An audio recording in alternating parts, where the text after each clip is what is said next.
할렐루야. 어느 한 교회에 있었던 한 집사님의 그 행정고시 합격하게 된 그런 이야기입니다.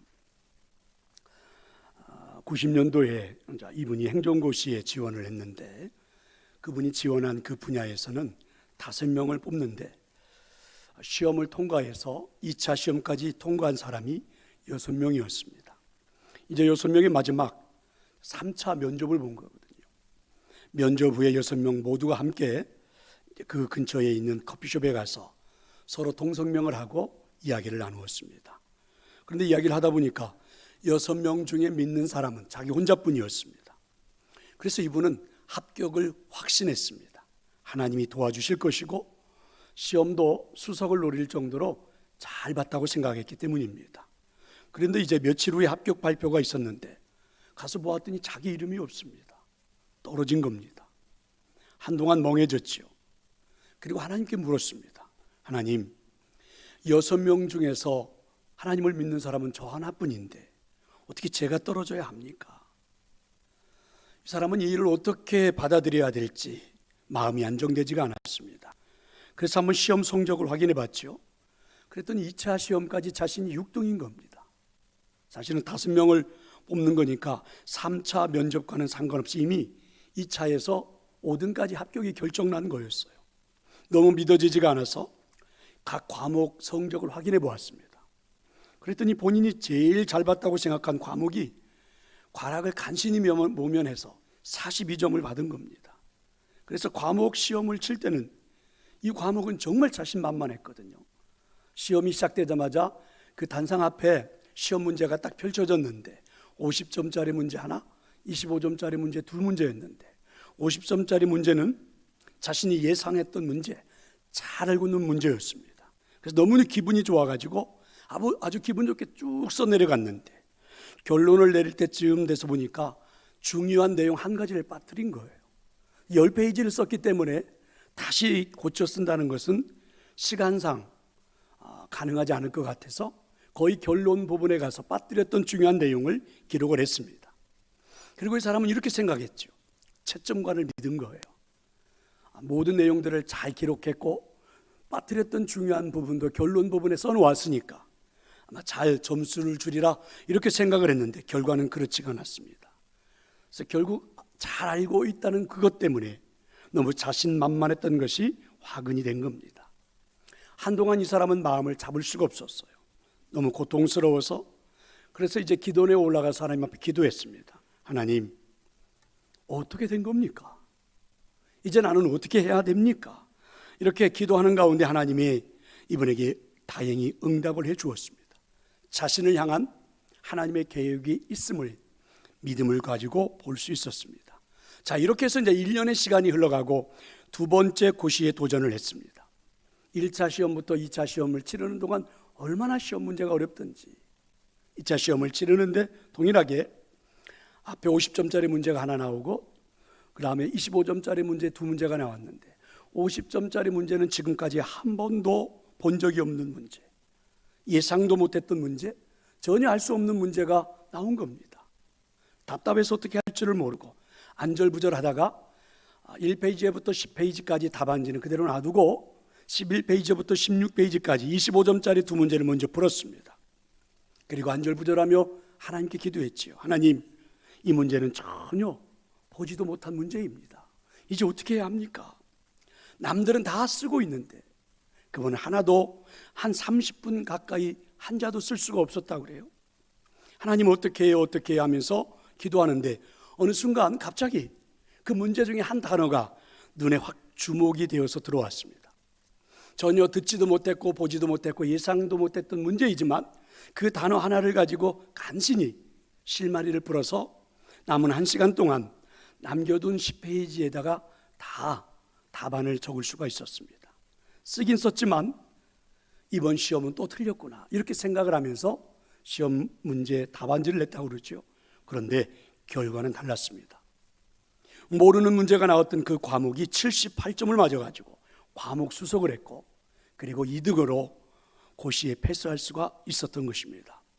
이 시험을 치는 과정을 겪으면서 그래서 이분은 이런 생각을 했다고 그랬죠. 만약에 처음에 내가 합격을 했다면 내가 잘해서 합격했다, 이렇게 생각하지 않았을까? 그런데 두 번째 이와 같은 상황을 겪으면서 합격했기 때문에 하나님의 은혜가 정말 실감날 수밖에 없었다라고 고백을 합니다. 성도 여러분, 믿는 사람으로서 우리 정말 한번 냉정하게 한번 생각을 해보십시다. 처음에 합격한 것이 나았을까요? 아니면 두 번째 합격한 것이 나았을까요? 여러분의 생각은 어떻습니까? 물론 처음에 떨어졌을 때의 고통을 모르는 바는 아닙니다. 그러나 시간이 지나고 보니까 아무래도 첫 번째 시험에서 하나님의 은혜를 모른 채 합격을 했다면, 그죠? 그런데 차라리 두 번째 시험에서 하나님의 은혜를 알고 합격한 것이 훨씬 낫지 않을까? 그래서 우리에게는요, 성공만이 중요한 것은 아닙니다. 성공을 통해서 하나님의 은혜를 아는 것이 더 중요합니다. 성공하는 과정을 통해서 하나님의 손길을 잊지 않는 것, 하나님의 임재를 체험해 보는 것이 훨씬 더 중요합니다. 하나님을 잊어버리게 하는 성공은 결코 바람직한 성공은 아닐 것입니다. 오늘 하나님 우리에게 주신 이 말씀에 보면 이스라엘 백성들의 40년의 광야 생활이 끝이 납니다. 끝자락에 서 있죠. 그래서 오늘 신명기 1장 3절은 이렇게 말씀을 하죠. 40째 해 11째 달 그 달 첫째 날에, 그러니까 광야 생활 40년이 흘러가 11월 1일이 되는 그 순간, 시간적으로는 그렇게 말해주죠. 그리고 1장 5절에 가보면 장소의 문제도 있습니다. 모세가 요단 저쪽 모압 땅에서, 그러니까 이스라엘 백성들이 광야 생활 40년이 다 흘러가 11월 1일, 이제 두 달만 지나면 가나안 땅에 들어가는 그 시점에, 그리고 요단 강이 앞에 펼쳐지고 있고 그 강 너머에 가나안 땅이 눈앞에 펼쳐지는 것을 이 모압 땅에서 바라보면서, 자, 지금 그런 상황이 이들에게는 펼쳐지고 있는 것입니다. 이때 모세는 이스라엘 백성들에게 하나님의 음성을 외치기 시작했습니다. 38년 전 우리에게는 가나안 땅에 입성할 수가 있었는 그 기회가 있었는데, 그러나 그때 정탐했던 사람들 10명의 이야기를 듣고 많은 백성들이 하나님을 믿지 못해서 들어가지 못했다라는 것입니다. 그렇습니다. 실패했다는 거죠. 1차 시험에서 떨어졌다는 겁니다. 근데 한번 생각해 보자는 겁니다. 하나님의 능력이 없어서가 아닙니다. 하나님이 가나안 땅의 사람들을 이길 수가 없어서 우리를 못 들어간 게 아니고, 시험에서 떨어진 것이 아니고, 하나님을 믿지 못해서 우리가 들어갈 수 없었고 시험에서 떨어진 것입니다. 그리고 그 대가는 혹독했지요. 하나님을 믿지 못하는 것 때문에 38년이라는 세월을 광야에서 보낼 수밖에 없었고, 38년의 세월 속에서 애굽에서 나왔던 대부분의 사람들이 세상을 떠난 것입니다. 자, 이제 다시 눈앞에 펼쳐지는 가나안 땅을 보고 있습니다. 두 번째 시험장에 서 있는 겁니다. 두 번째 시험을 지금 시작하는 순간입니다. 이 가나안 땅에 들어갈 수 있을까? 모세는 외칩니다. 두 눈을 뜨고 똑바로 한번 가나안 땅을 바라보라.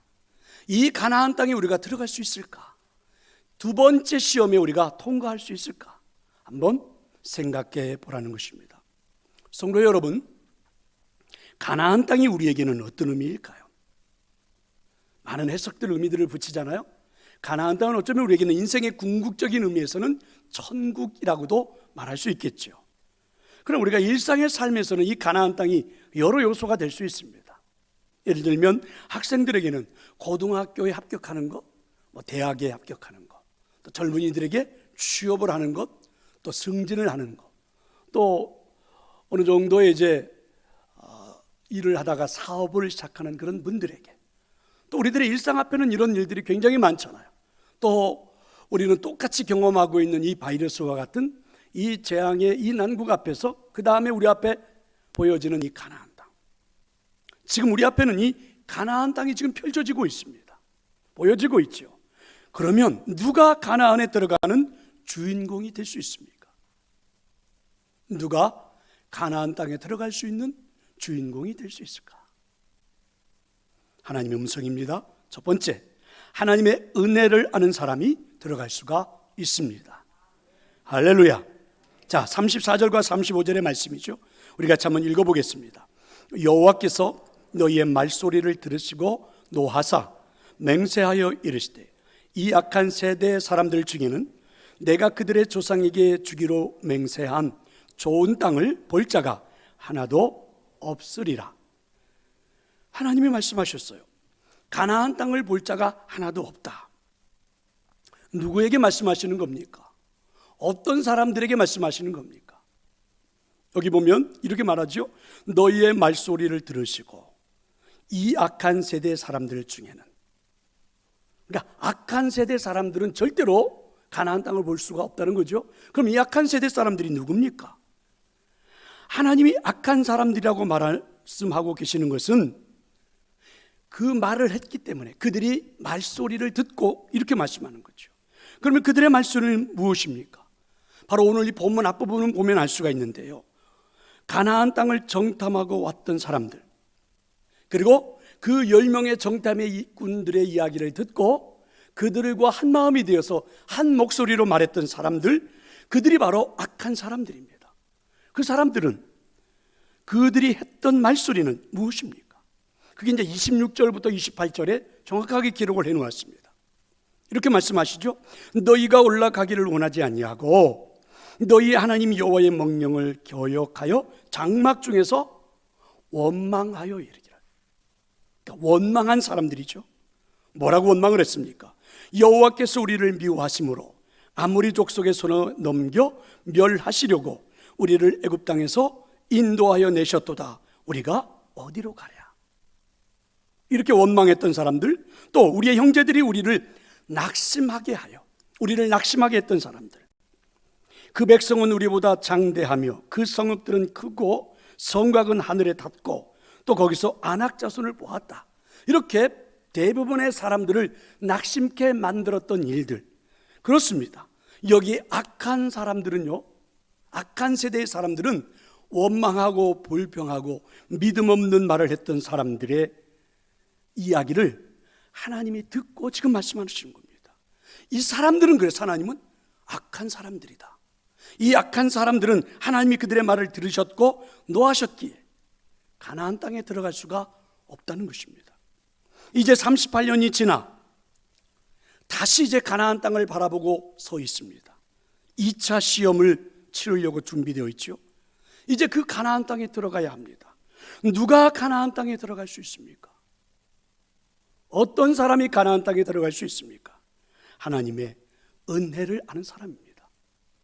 하나님의 은혜를 모르고 불평불만하는 사람은 결코 이 땅의 주인공이 될 수 없다. 하나님을 보지 않고 자신의 생각을 가지고 부정적인 이야기만을 내뱉고 있는 사람들은 결코 이 땅의 주인공이 될 수가 없다. 하나님의 음성입니다. 성도 여러분, 하나님이 제일 싫어하시는 자는 누구입니까? 죄를 많이 지은 자? 아닙니다. 오히려 은혜로 알지 못하는 자를 하나님은 더 싫어하시죠. 하나님의 은혜를 알지 못하면 불평, 원망, 부정적인 사람이 되어가죠. 인생의 가나안을 눈앞에 두고 있습니다. 가나안의 주인공이 누가 될 수 있습니까? 하나님의 은혜를 점검해 봐야 합니다. 지금 내가 사용하고 있는 내 말을 점검해 봐야 합니다. 진정 가나안의 주인공이 되고 싶다면, 진정 인생의 성공자가 되고 싶다면 반드시 점검을 해봐야 합니다. 성도 여러분, 특별히 성공적인 사람이 되려면 두 가지는 꼭 바꾸어야 합니다. 하나는 생각을 바꿔야 합니다. 부정적인 생각에서 긍정적인 생각으로 반드시 바꿔야 하고, 또 하나는 말을 바꿔야만 합니다. 부정적인 말에서 긍정적인 말로 반드시 바꾸어져야 성공적인 인생을 살 수 있습니다. 여기에 많은 과학자들이 과학적으로도 이렇게 증명을 해놓았어요.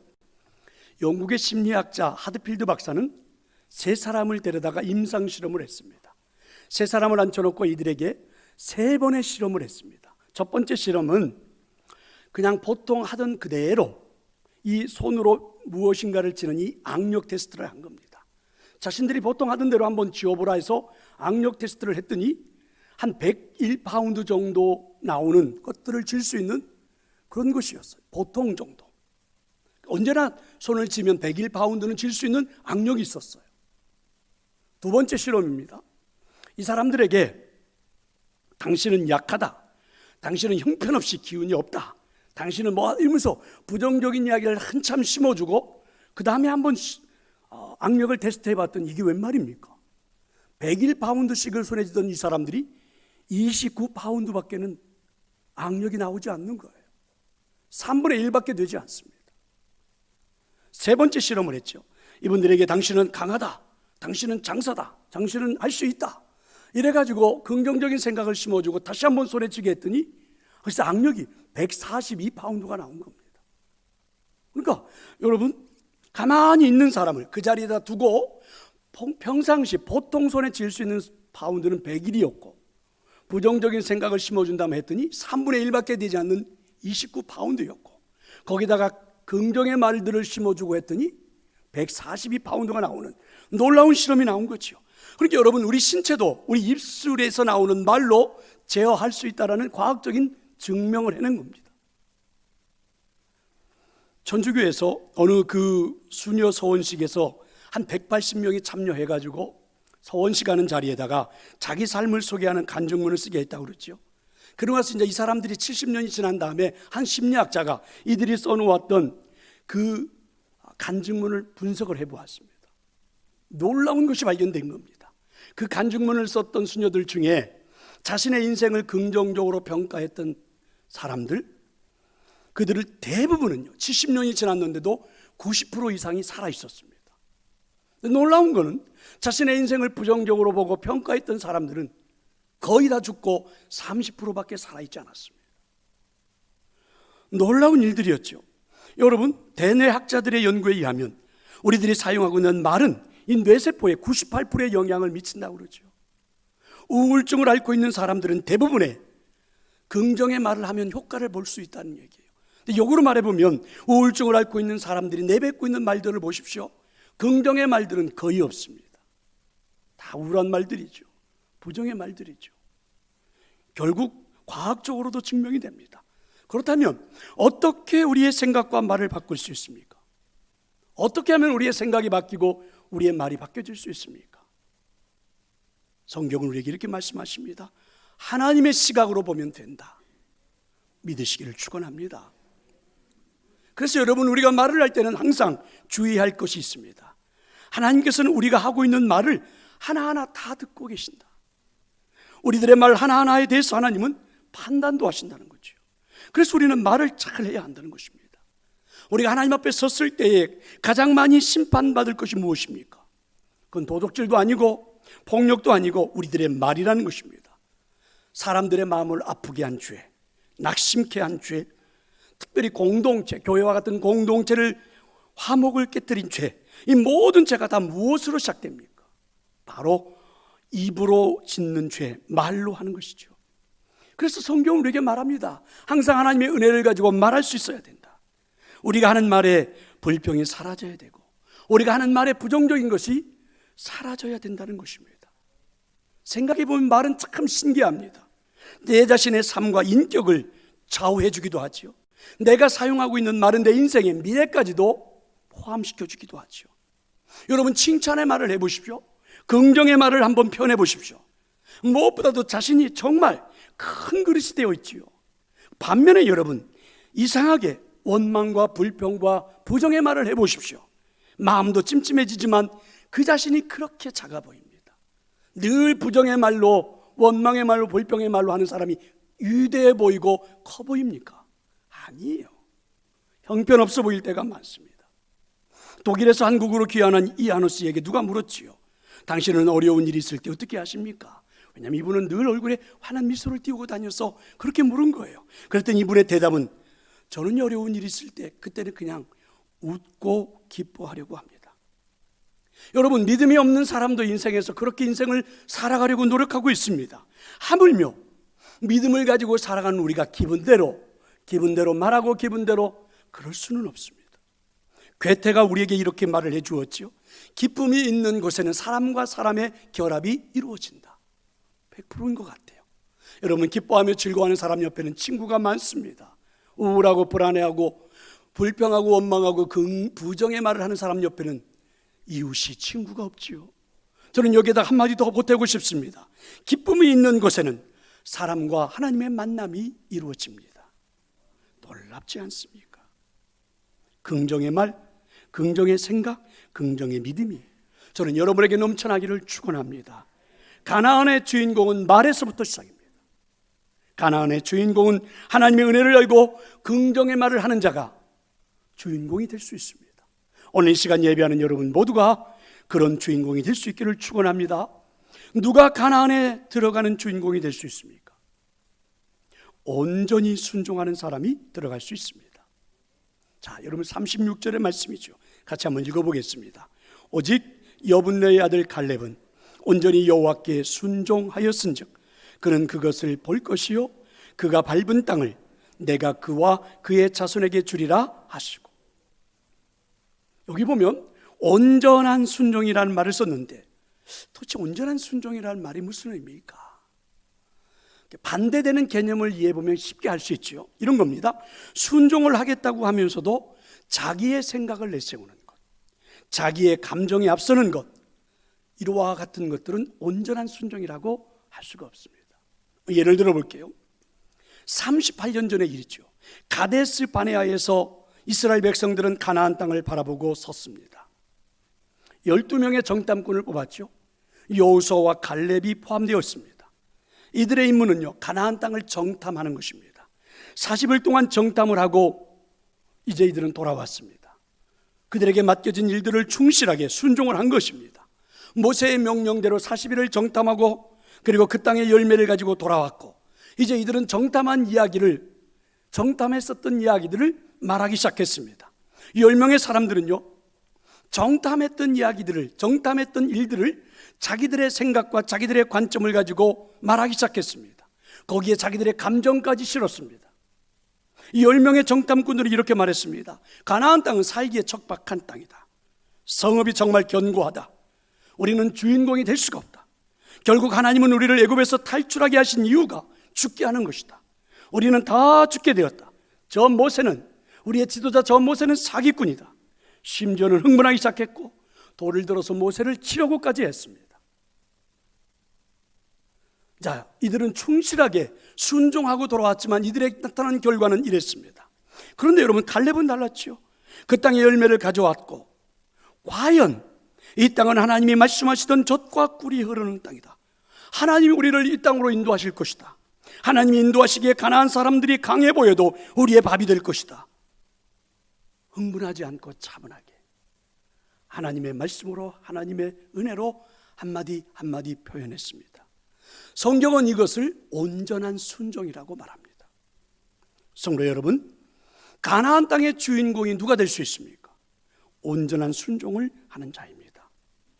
자신의 생각, 자기의 감정, 자기의 기분으로 현실을 말하기 이전에 적어도 우리는 하나님의 말씀을 가지고 이 현실을 표현할 수 있고, 하나님의 말씀을 가지고 세상에 표현할 수 있고, 적어도 자신의 감정이 아닌 하나님의 말씀으로 말할 수 있는 사람이 온전하게 순종하는 사람이라고 성경은 말씀합니다.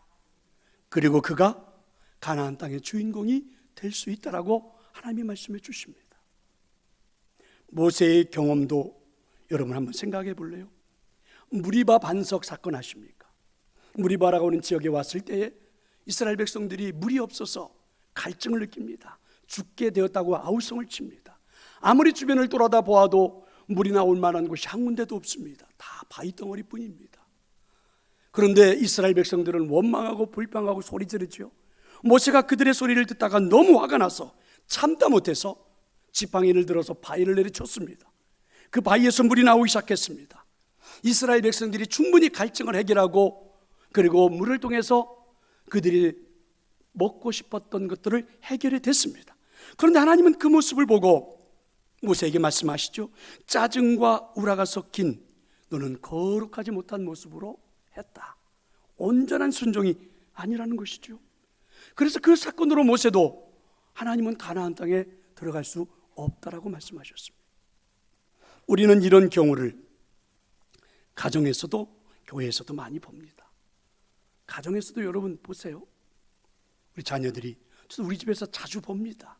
엄마가 청소하라 그러면 순종은 하죠. 행동으로 청소기를 들고 밀고는 다니지만 입은 대자만큼 나와가지고 투덜투덜 해가면서 불평불만을 일삼아가면서 그리고 청소를 해야 되죠. 근데 여러분, 가정만이 그렇습니까? 교회에서도 마찬가지입니다. 행동으로는 순종을 하지만 여전히 속에는 짜증이 섞여 있고 불평이 섞여 있고 원망이 섞여 있고 부정이 섞여 있어서 함께 일을 하는 옆에 있는 사람들이 보기에 정말 힘들지 않습니까? 물론 이야기를 들어보면 그분이 주장하는 내용이 짜증도 낼 만도 하고 불평도 낼 만도 하고 부정의 이야기도 낼 만도 합니다. 그런데 하나님은 이와 같은 삶을 온전한 순종이라고 말씀하지 않습니다. 자신의 생각, 자신의 판단, 자신의 감정을 가지고 말하는 것은 여러분 행동으로 옮기고 있어도 온전한 순종이라고 하나님 말씀하지 않지요. 중요한 것은 하나님 우리에게 말씀하시죠. 가나안 땅의 주인공이 될 수 있는 방법은요, 하나님의 말씀을 가지고 하나님의 은혜를 가지고 그 상황을 표현할 수 있고 말할 수 있고 그리고 들어갈 수 있는 것, 행동할 수 있는 것 믿으시기를 축원합니다. 우리에게 주어진 사명, 우리에게 주어진 직분은 여러분 교회 안에서도 마찬가지요, 여러분 가정에서도, 여러분이 일하고 있는 일도 이 사회 속에서도 어쩌면 힘들 수 있겠죠. 가정을 책임져야 되는 가장, 한 회사를 이끌어가야 하는 사장, 한 단체를 이끌어가야 되는 어떤 공동체의 장, 그리고 여러분 교회 안에서도 맡겨준 직분. 그러나 여러분 그 사명, 그 직분 자체가 힘든 것도 사실이지만 그래도 그 직분을 주신 것은 알고 보면, 생각해 보면 감사한 것 아닙니까? 감사한 일 아닙니까? 어떻게 나에게 이와 같은 소중한 일을 맡길 수 있단 말인가? 내가 일함으로 인해서 이 회사에 들어있는 수없이 많은 사람들이 함께 행복을 누리며 살아갈 수 있다니, 생각해 보면 원망하고 불평하고 부정할 일이 전혀 아닙니다. 여러분, 어떻게 나에게 이런 일을 맡겨서 이 사회에 도움이 되게 할 수 있을까? 어떻게 나에게 이와 같은 사명과 직분을 주셔서 이 아름다운 교회의 귀한 직분자로 성도들을 섬길 수 있을까? 여러분 생각해 보면 참으로 감사한 것뿐입니다. 나에게 주어진 일터는 얼마나 소중한지, 내가 살아가고 있는 내 삶의 환경은 얼마나 소중한 것인지, 적어도 하나님의 말씀으로 보면, 하나님의 은혜로 보면, 그래서 성경은 우리에게 말씀합니다. 하나님의 말씀으로, 하나님의 은혜로 그 상황과 환경을 표현할 줄 아는 것, 말할 줄 아는 것, 이게 온전한 순종이라고요. 성도 여러분, 갈렙처럼 하나님의 은혜로 우리들의 인생을 접근해야 되지 않을까요? 믿음의 말을 해야 하지 않을까요? 이게 온전한 순종입니다. 이 온전한 순종을 하나님이 원하십니다. 그리고 이 온전한 순종이 있을 때에 진정 가나안 땅의 주인공이 될 수 있습니다. 여러분에게 그런 은혜가 있기를 저는 축원합니다.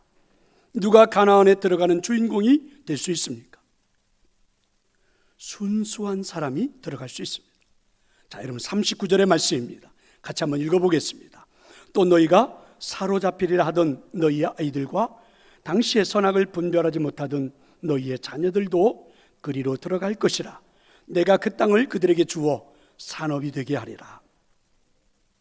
38년 전의 사람들의 생각입니다.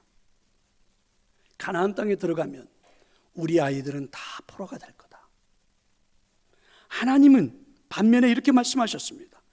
선악을 구별하지 못하는 너희의 자녀들도 반드시 가나안 땅에 들어간다. 어떤 차이가 있는 겁니까?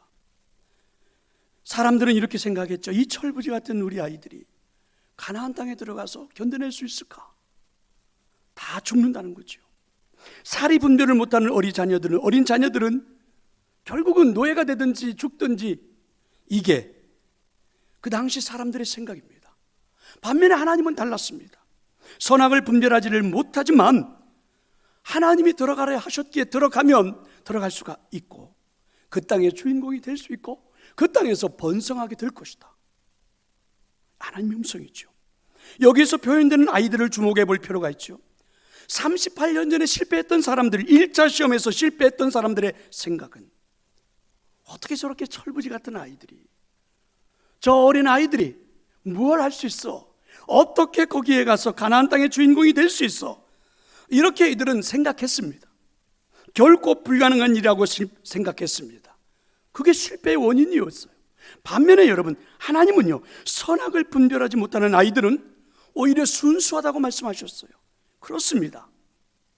상황과 현실 앞에서 하나님의 말씀을 먼저 생각하는 것이 순수함입니다. 사실 우리는 상황과 현실 앞에서 하나님의 말씀보다는 내가 가지고 있는 이성, 내가 가지고 있는 경험, 내가 가지고 있는 가치관을 통해서 생각해보고 그리고 행동하고 판단하지 않습니까? 하나님은 이것은 순수하지 못하다 이렇게 말씀하셨습니다. 이제 38년이 지났습니다. 가나안 땅을 바라보고 있는 이들에게 하나님은 다시 묻습니다. 지금도 순수함을 가지고 있는가? 40년의 세월이 지난 지금 다시 가나안 땅을 바라보고 2차 시험을 치르고 있는 그들에게 묻는 것입니다. 하나님의 말씀을 믿는 순수함이 있는가? 눈앞에 보이는 요단강을 건널 수 있는 순수함이 있는가? 견고한 성 가나안 땅을 점령할 수 있다고 믿는 순수함이 있는가?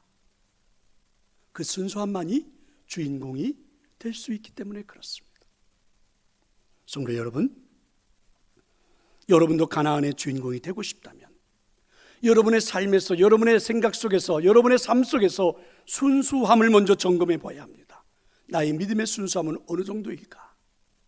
여러분, 금을 표현할 때 이렇게 말하죠. 순도 99.5%, 24%, 18%. 그래서 여러분, 순도 99.5%를 순금이라 그러고 24%를 24K라 그러고 18%를 18K라고 그러죠. 똑같은 금인데 여러분 가격도 차이가 나고, 똑같은 금인데 사람들이 받아들이는 뉘앙스도 다르고 그렇습니다. 그렇다면 나의 믿음의 순수함은 어느 정도일까? 순도 100%? 아니면 24K? 아니면 18K? 나의 믿음의 순수함은 어느 정도일까? 하나님 우리에게 말씀하십니다. 적어도 가나안 땅의 주인공이 될 수 있다면, 철부지 같다고, 상황 판단이 안 된다고, 오히려 그와 같은 순수함이 가나안의 주인공이 될 수 있다고 하나님은 역설적으로 말씀하십니다. 오늘 여러분에게 진정한 가나안의 주인공이 될 수 있다면, 여러분의 인생의 성공을 이루는, 여러분의 삶에 다가온 수없이 많은 일들 앞에 난관을 헤쳐나갈 수 있는 그러한 주인공이 될 수 있다면, 그런 주인공이 되고 싶다면 여러분의 믿음의 순수함이 100%가 될 수 있기를 저는 축원합니다. 성도 여러분, 생각해 보실래요? 가나안 땅은 이미 약속되어 있었습니다. 가나안 땅은 이미 하나님이 예정하셨습니다. 흔히 우리는 이런 것을 예정이라고 말하지요. 예정론이라 이렇게도 말합니다. 그렇지만 하나님은요, 우리에게 약속해 주셨고 예정해 주셨지만 그 땅을 차지하는 실질적인 노력도 하라 이렇게 말씀하십니다. 여러분, 예정론은요 운명론이 아니란 말입니다. 운명론은요 내가 어떻게 해도 그 땅에 어떻게 해도 그렇게 될 거다 이렇게 말하는 게 운명론이죠. 그런데 여러분, 예정론은요 약속하신 것은 분명합니다. 그러나 그 땅을 차지하기에 우리의 노력도 필요하다고, 하나님 우리의 노력도 포함되어야 된다고 말씀하십니다. 천국은요 예정되어 있습니다. 반면에 침노하는 자가 없습니다. 기독교인은 운명론자가 아닙니다. 우리는 예정론자들입니다. 기독교는요 가나안 땅은 일찍부터 하나님 우리에게 예정해 주신 땅입니다. 그러나 그 땅에 들어가기 위해 하나님 우리에게 노력도 있어야 된다고 말씀하십니다. 가나안 땅에 들어갈 수 있는 말을 할 수 있어야 합니다. 긍정의 말이 필요합니다. 하나님의 말씀을 가지고 그 상황을 승리할 수 있다고 행동하는 온전한 순종이 필요합니다.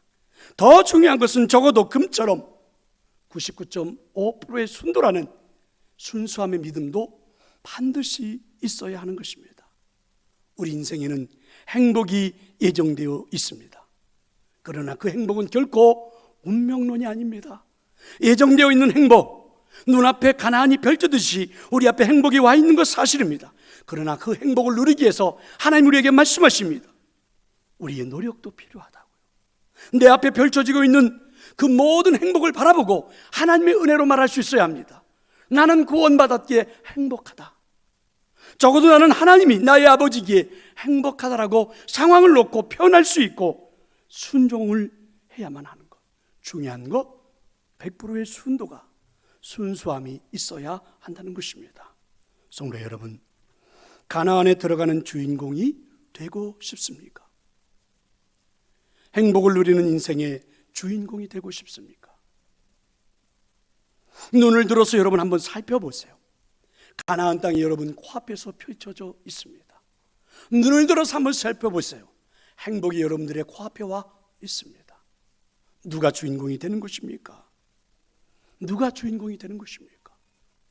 오늘 하나님의 음성을 들은 여러분 모두가 그 가나안 땅의 주인공, 행복의 주인공이 될 수 있기를 축원합니다.